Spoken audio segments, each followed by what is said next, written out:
orang yang ikhlas itu sesungguhnya adalah justru orang yang masih merasa belum ikhlas gitu loh.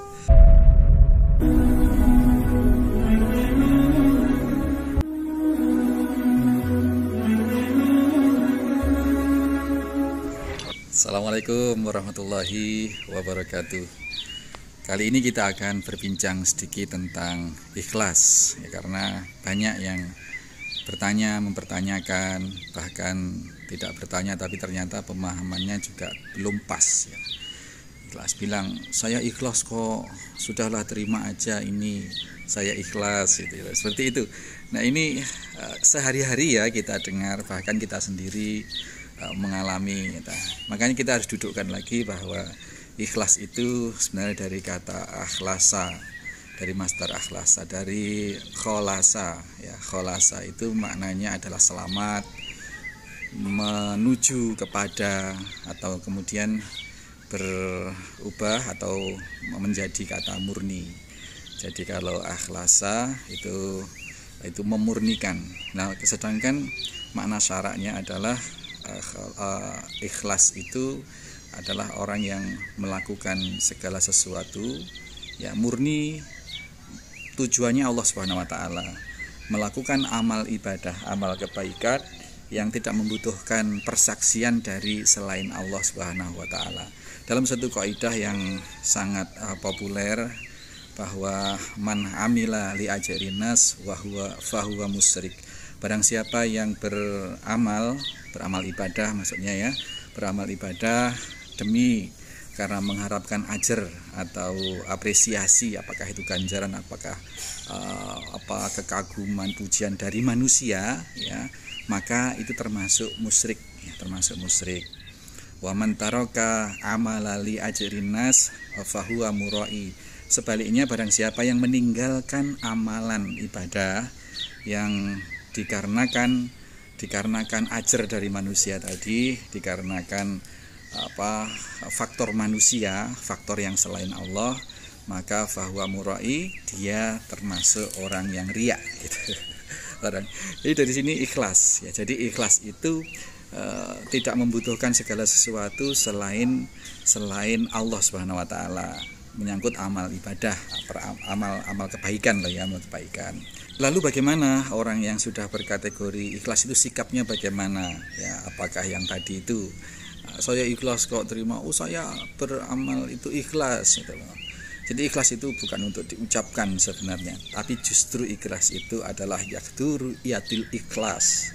Yaktu ru'yatul ikhlas. Jadi orang yang ikhlas itu sesungguhnya adalah justru orang yang masih merasa belum ikhlas gitu loh.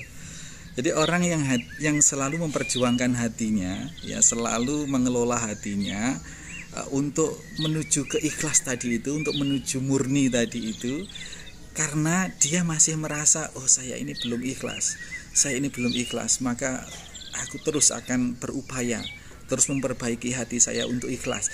Ini justru orang yang ikhlas. Tetapi kalau sudah merasa ikhlas gitu, itu perlu dipertanyakan, apalagi diungkapkan begitu. Ya mudah-mudahan. Nah kemudian selamat yang dimaksud dari kata kholasa tadi itu adalah selamat dari dua hal tadi. Selamat dari dua hal, selamat dari beramal yang bertendensi atau ajar dari manusia atau dari selain Allah, kemudian meninggalkan amalan ibadah demi ajar dari manusia. Ya itu sama-sama celaka itu ya. Beramal ingin mendapatkan apresiasi dari manusia, tidak beramal tetapi menghindari komentar manusia, itu juga tidak tepat gitu, dan itu juga termasuk kesesatan karena riya tadi itu. Ingat ya, kalau melakukan segala sesuatu masih ada tendensi kepada manusia kebaikan, maka dia musyrik ya. Terus meninggalkan sesuatu karena tendensinya juga manusia, maka dia musyrik. Ada saya teman dulu 10 tahun yang lalu, ketika saya masih tinggal di suatu dusun ya, itu ada karena saya sering melintasi rumahnya ketika berangkat pulang ke masjid, saya sempatkan kadang-kadang duduk ngobrol juga sama beliau. Dan satu kalimat yang beliau ucapkan ke saya, memang ndak sengaja ndak ke masjid saya kalau sholat. Kenapa gitu? Kenapa? Nah, saya kalau ke masjid pulang pergi seperti sampean itu nanti saya khawatir dianggap riya oleh orang-orang. Ini parah. Dalam arti apa? Dia tidak ke masjid karena dia khawatir kalau dia ke masjid nanti dianggap oleh orang-orang sebagai dia riya. Nah, justru inilah riya. Riya itu adalah tadi dia melakukan atau tidak melakukan amalan yang motifnya adalah li ajrin nas.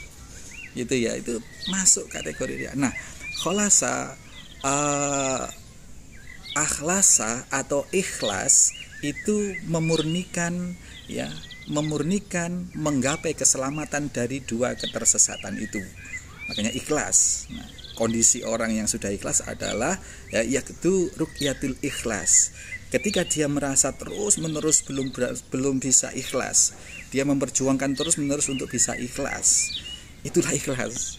Jadi kalau ikhlas diomong-omongin, saya ikhlas kok, berarti satu, dia sudah merasa, hatinya sudah merasa cukup untuk menjadi ikhlas tadi itu. Padahal kalau sudah merasa cukup untuk ikhlas, berarti itu kualitas ikhlasnya masih dipertanyakan gitu ya. Yang kedua, dia omong-omongin, ini juga tidak tepat. Mudah-mudahan kita bisa menempatkan hati kita. Ini masalah amalan hati soalnya, nggak perlu diteorikan tetapi perlu dirasakan. Kemudian perlu dirasakan dan dilatihkan. Yang paling penting kita memohon pertolongan Allah Subhanahu wa taala, karena tanpa pertolongan Allah, falaula fadlullahi alaikum wa rahmatuhu lakuntum minal khasirin. Kalaulah bukan karena karunia Allah ya dan pertolongan Allah, maka sungguh kita ini terjerumus ke dalam kerugian-kerugian. Maka untuk bisa menjaga hati, mengelola hati, apalagi menggapai derajat ikhlas tadi itu, sepenuhnya kita berharap kepada Allah Subhanahu wa taala. Gitu ya, mudah-mudahan bermanfaat. Assalamualaikum warahmatullahi wabarakatuh.